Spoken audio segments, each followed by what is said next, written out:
Coucou tout le monde, on se retrouve pour une nouvelle vidéo après une assez longue période d'absence de ma part.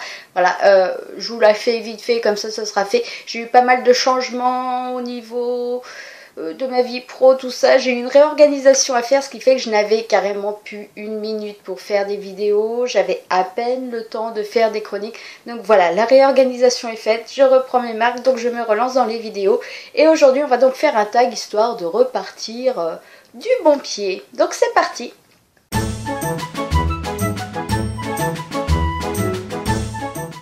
Alors comme vous venez de le voir dans le titre annoncé juste avant, ça va être le tag Inside Out que je vais faire aujourd'hui. Donc en gros le tag vice versa qu'a fait Jess il y a un peu plus d'un mois et j'avais été taguée, je voulais le faire mais voilà, c'est tombé à la période où je ne pouvais absolument pas le filmer. Donc je vais le faire aujourd'hui. Le petit résumé, le principe est très simple, c'est-à-dire que pour ceux qui ont vu le film, on sait qu'il y a 5 émotions dans le film. On a joie, tristesse, dégoût, peur et colère. Donc le principe, c'est juste d'associer en gros un livre à chaque fois à chaque émotion.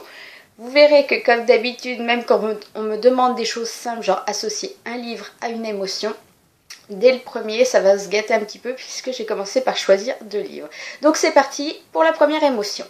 Émotion 1, donc forcément, on va parler de joie. Commençons carrément gaiement, et là comme je vous le disais, j'ai choisi 2 livres puisque on me dit joie, livre, et bien forcément je l'interprète de 2 façons différentes. Donc la première, ça va être la joie d'avoir eu en ma possession un livre que la plus grosse joie que j'ai eue, voilà, le livre qui m'a apporté le plus d'émotions quand je l'ai reçu. Et c'est le tome 12 de la confrérie de la Dague Noire, donc en VO comme je l'avais commandé, hein, une belle briquette qui fait je crois 800 et quelques pages. Mais alors ce livre, je fantasmais déjà, non pas 800, 600, c'est déjà pas mal. Mais je fantasmais sur sa future sortie avant même qu'il soit annoncé. Quand on nous l'a annoncé 1 an à l'avance, j'en étais malade, j'en crevais de la voix. Quand je l'ai précommandé, je trépignais, vous voyez, j'ai passé plus d'1 an d'émotion dès que je pensais à ce livre. Donc je peux vous dire que le jour où il est arrivé dans ma boîte aux lettres, mais ça a été un cri de joie, une libération, tout ce que vous voulez. Voilà, ça a été joie puissance 10 000. Donc forcément, je ne pouvais que le citer dans ce top.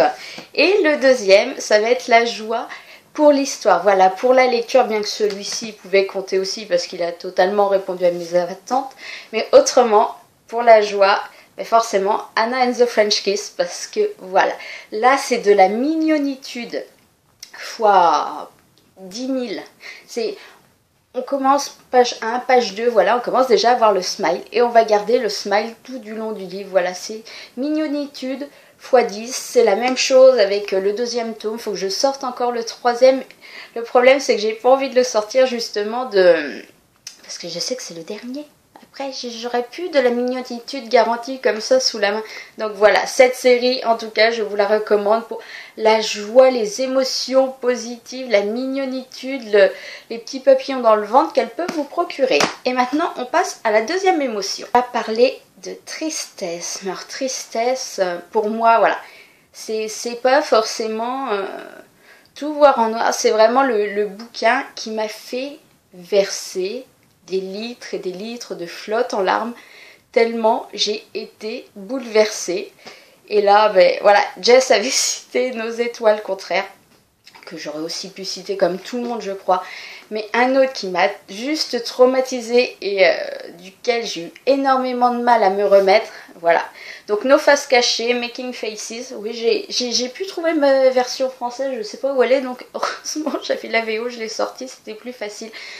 Ce bouquin, j'ai suivi l'histoire au début, c'était déjà, voilà, j'étais un petit peu perturbée quand même à l'intérieur.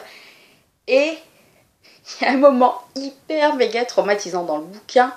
Je n'ai pas besoin de préciser, tous les gens qui l'ont lu savent duquel je parle. Et là, je le sentais venir vraiment. Donc déjà, j'ai commencé à être super mal et à avoir les larmes aux yeux 10-20 bonnes pages avant que ça arrive. Au point que j'en étais malade physiquement. Plus j'avançais dans ma lecture, plus j'étais malade, j'avais le bide retourné. J'avais les larmes qui coulaient alors qu'il s'était encore rien passé, tellement j'anticipais ce que j'avais peur qu'il arrive. Au point que j'ai été obligée de faire une pause, c'est-à-dire j'étais tellement comme ça, je me suis dit ce soir tu ne lis pas ça, voilà. L'effet Joey dans Friends, on met le bouquin au frigo parce que là c'était vraiment trop, je ne pouvais plus. Et alors le moment après, je me suis dit il faut vraiment que tu le reprennes très vite, tu vas voir, tu vas lire, ça va être moins pire que ce que tu avais imaginé, en fait t'appréhendais des trucs, non? Et voilà, et en fait après j'ai chialé jusqu'à la fin du bouquin, c'est-à-dire qu'il y a des trucs avec ce livre dont je ne me suis pas remise et voilà, rien que même en relecture 5-10 fois, c'est toujours pareil, hein, toujours autant de larmes, toujours autant d'émotions. Donc voilà, la tristesse, les flots de larmes, c'est forcément pour le magnifique livre d'Amy Harmon, qui va être en plus super réédité, super beau. J'espère que vous avez vu passer, il est juste magnifique. On passe à la troisième émotion. Troisième émotion, le dégoût. Et là, j'ai aussi 2 livres. Le premier, ça a été un des livres calvaires à lire. Journal d'un loser de Jess Andrews. Je l'ai lu il y a 2 ou 3 ans. Je ne sais plus quand il est sorti. Il doit y avoir la date au début. Bien que vous vous en foutiez, hein, mais j'aime pas du tout. 2012, voilà, donc c'est ça, il y a 3 ans. J'avais entendu du bon nous parler d'une adaptation ciné, donc je me suis dit, ce livre doit quand même être bien. Et alors, je ne vous raconte pas la déconvenue à la lecture. J'ai trouvé le style de l'auteur épouvantable. Enfin, ça, à la limite, c'est pas pour ça qu'il tombe dans des goûts. Mais j'étais en plus pas aidée par l'auteur qui, à longueur du bouquin, quand même, nous rappelle que nous sommes des idiots, en gros, de lire ce livre. J'espère que c'est bien celui-là, que je me suis pas trompée. Non, je crois que c'est celui-là, Claire. Que voilà, qu'on était des idiots de lire ce livre, qu'on avait passé du pognon là-dedans pour... Voilà. J'avais déjà hyper du mal avec le bouquin, avec le style, avec l'histoire. Je trouvais le personnage principal juste immonde. Voilà, ça aussi pour des goûts. Le personnage principal immonde. Mais en plus, le fait que l'auteur m'en rajoute une couche en me disant que j'étais qu'une con de l'avoir acheté, ça m'a très très vite gonflé. Et j'ai dû vraiment me forcer parce que j'y allais à reculons pour finir le livre. Voilà, donc j'ai été dégoûtée après cette lecture et heureusement j'ai enchaîné avec du très très lourd par derrière pour me remonter très vite parce qu'autrement c'était vraiment mal barré. Le deuxième dégoût, alors là il m'est venu aussitôt, on m'a dit dégoût, bing, j'ai pensé à ça. Jamais 203, le fameux livre d'Ève Langlais. En plus j'ai le tome 2 dans ma page, je vous dis même pas. Le premier a été juste un calvaire de ridicule et de scènes de... bip à tire-larigot, sans queue ni tête, enfin si... c'est du grand n'importe quoi. Ça couche à 3, à 2, avec tout le monde, dans tous les sens, par tous les bouts. Le summum de la finesse, ce sont juste les dialogues des personnages qui sont de sacrés poètes quand même, hein, il faut dire ça. Non mais c'est juste immonde, même la gonzesse, quoi. Elle est d'une vulgarité sans borne, quoi. On peut jurer, on peut être cru, mais alors là, c'est entre les scènes, l'histoire totalement inexistante en dehors de ces scènes-là, le vocabulaire, c'était juste dégueulasse. En gros, le seul truc qu'il fait, c'est la coupe. Et encore, très, comme je le disais à chaque fois, très L'Oréal, voilà. Ça aurait plus marché pour faire une pub de shampoing que pour cette histoire juste immonde. D'ailleurs, on a eu du bol, ça n'a pas du tout marché, donc ils avaient sorti le tome 1 et 2 d'un coup. Résultat, on n'a jamais vu la suite. On passe à la quatrième émotion. Émotion 4, la peur. Et là, je vous avoue que quand même avec moi, il faut y aller sacrément. C'est-à-dire qu'il n'y a pas grand chose qui me fait flipper. Je suis pas super fanat des histoires de zombies. Enfin si, j'aime bien les histoires de zombies, mais ça me fait pas flipper comme ça peut faire flipper certains. Fantômes, tout ça, non plus. Par contre, il y a quelques trucs qui me font flipper, dont les Stephen King,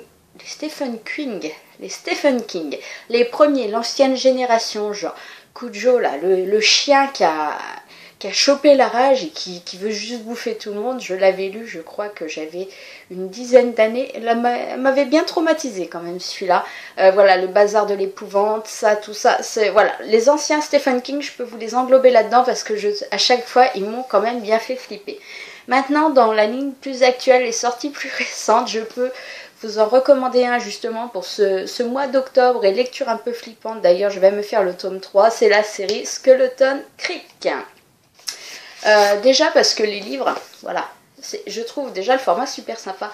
Mais surtout, ils correspondent totalement à la peur, puisque si vous ne connaissez pas, c'est un petit peu particulier, c'est-à-dire qu'on fait la lecture, c'est présenté sous façon d'un journal, donc ça se lit juste super vite.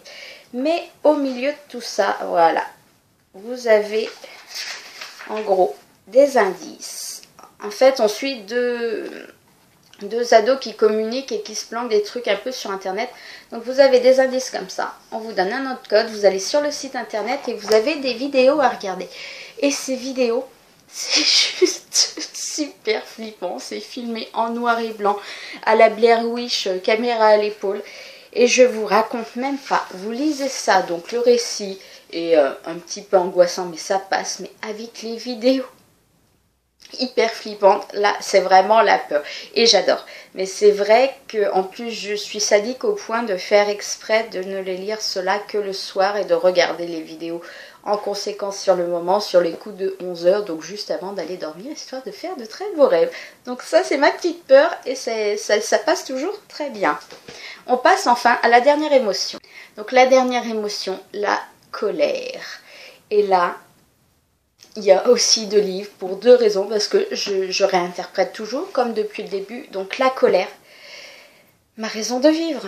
Forcément, si vous avez lu l'histoire, ah mais moi j'étais ravagée de colère devant cette injustice, devant ce qui se passait, devant ce que Emma, le personnage qu'on suit, a subi, mais voilà.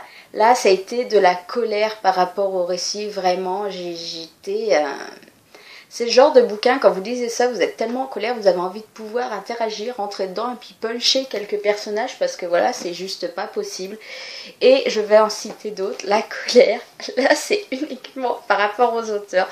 Donc Never Never de Colleen Hoover et Taryn Fisher, pour la simple raison que faut pas déconner les filles, à la base Never Never on nous l'avait annoncé comme un stand-alone, donc un tome unique. Finalement, elles sont rentrées dans leur truc, elles se sont dit on ne pourra pas tout faire tenir, donc on va le diviser en deux. Sauf que moi, j'ai lu ça, en plus j'ai lu en e-book, j'ai pas trop fait gaffe au nombre de pages. Ouais, à peine 150 pages. Et là, en gros, on commence et on vous arrête, c'est comme un épisode de série télé, on vous arrête en plein milieu de l'intrigue. Donc j'ai été colère.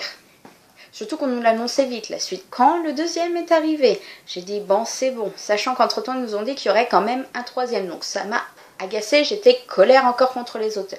Mais là, c'est pareil. On a encore du 140 pages. Et on nous coupe encore un moment stratégique. C'est bien pour retenir l'intérêt du lecteur. Par contre, c'est super agaçant. Et je suis en colère contre les auteurs parce qu'à la base, on m'avait vendu un seul tome et là je me retrouve en plus à attendre, voilà, celui-là il est sorti en janvier, celui-ci est sorti au mois de mai et le troisième on l'aura normalement début 2016, donc voilà, ça me gave un petit peu, mais voilà, je suis en colère contre les auteurs pour ça, c'est pas gentil de nous faire ça.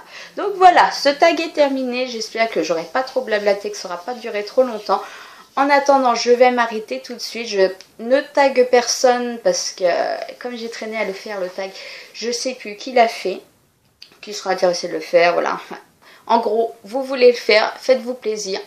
Vous le faites. J'ai toutes les infos en dessous, le créateur, la créatrice du tag, tout ça. Parce que bien sûr, comme d'habitude, j'ai lancé la vidéo à tourner sans penser à prendre mes infos. Donc je les rajoute ensuite. En attendant, je ne vous dérange pas plus. Je vous retrouve très bientôt pour de nouvelles vidéos. Parce que oui, c'est prévu. J'ai planifié d'en tourner d'autres. Et je vous souhaite une bonne fin de journée. Bye!